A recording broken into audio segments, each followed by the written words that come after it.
Looking at writing a lease contract for some land, I'd love to know our or Greg's points of value of land to pay for leases. Our Like points of view, is that what he's saying? Or about, maybe. Yeah. I mean, we can just talk a little bit about leases. Yeah, because like leasing is, such an advantage because you don't own the land, but then you can utilize it. I mean, you have to pay still, but you don't have to pay taxes on the land because you don't own it. Yeah, you're just paying rent essentially. But it's all about the relationship you have with the landowner. That's what we learned. That's the biggest component of it. Yeah. And if you can have that relationship and build that trust with that landowner, he or she is going to be a lot more willing to let you do some things that maybe they wouldn't let other people do because they trust you. They know that you're looking out for them and you're treating their land like it was your own. Yeah. So that's the biggest thing. Mm-hmm. And it's the biggest thing with even getting a lease in the first place is like you've got to develop you can't just cold call someone and be like, I want to lease your farm. I do regenerative grazing. They'd probably be like, click, So you've got to, if you've got somebody in mind that you feel like you want to potentially lease their farm, you need to develop a relationship with that person without any premonition of there being some sort of business agreement at all in the future. Just understand what they're all about and why they even own the land in the first place. Maybe it's a neighbor that neighbors your land, and you maybe you have them over for a bonfire, and you roast some of your own homemade, grass-fed beef hot dogs or pork hot dogs, and then maybe the topic gets to going, and you're like, man, you guys have some good-looking pasture. What are you guys doing? And then you just the can of worms is open, then you just spill the guts.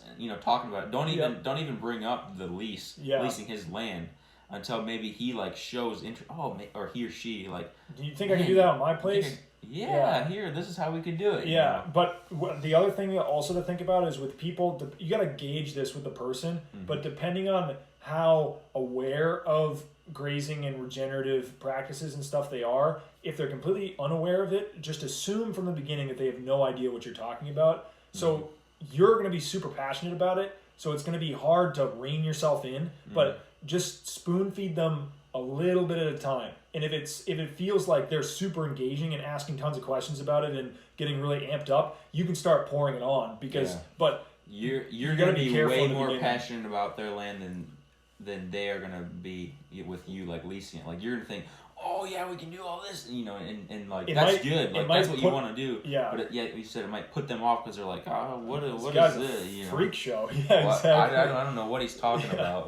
So you just gotta work into it and just. Yeah, and that's just gauging the person. But that developing that relationship and then getting into the lease is way more likely to be able to come up with some sort of an arrangement at that point than if you're just cold. I mean, sometimes I'm not saying it doesn't work, but cold calling people.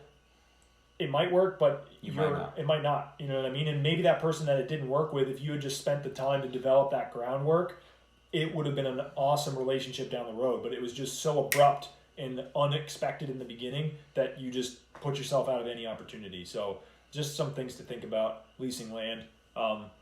If you have the means to, obviously owning land is the ultimate goal for a lot of people and for good reason, But for most people who don't have the kind of cash to throw around where you can put together huge amounts of acreage, it is the only way that you can gain access in a lot of circumstances to large tracts of land.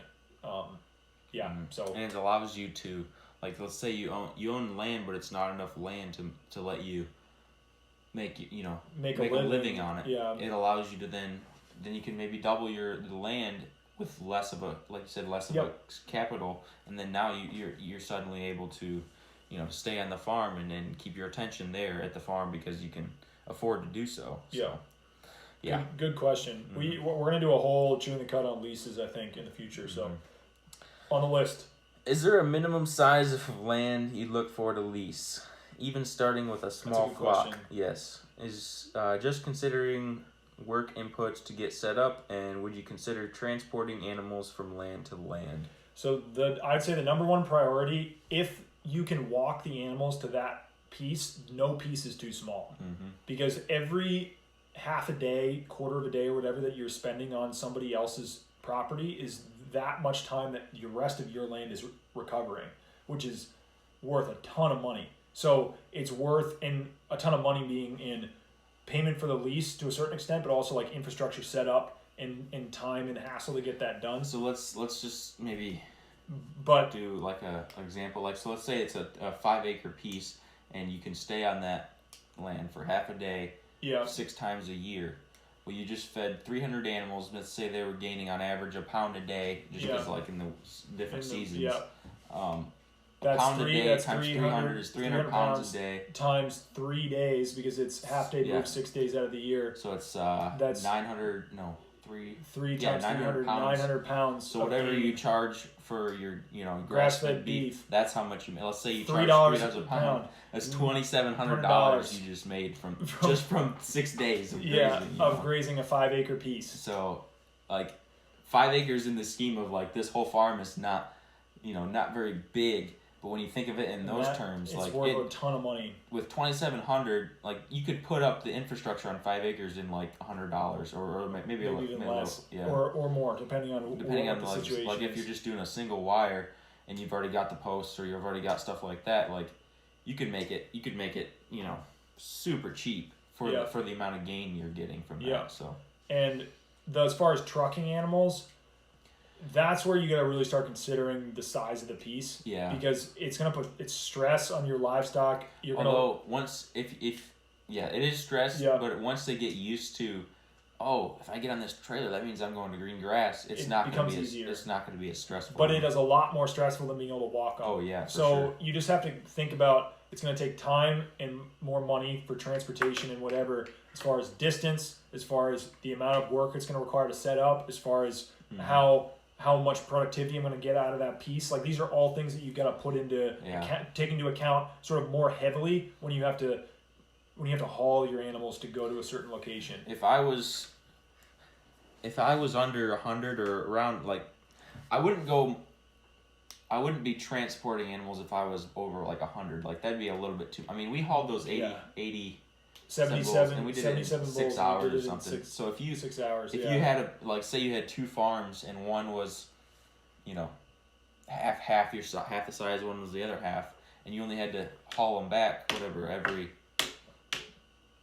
I don't know, let's say you had to haul them 4 times a year or something, back and forth, and then you could do it in 6 hours, then maybe it was worth it. But you just got to weigh those. Options. Maybe you have 20 cows, then I would say it definitely, if you can gain a lot of time on that piece, it could be it's worth it. definitely worth it. But these are the things you got to work through and consider for your particular situation. Like we can throw out ideas, but at the end of the day, you got to sit down and just crunch the numbers, so to speak, and think about that kind of stuff.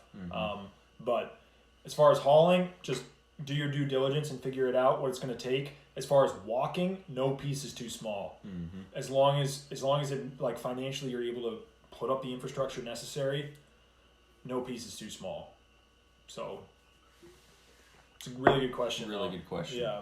All right.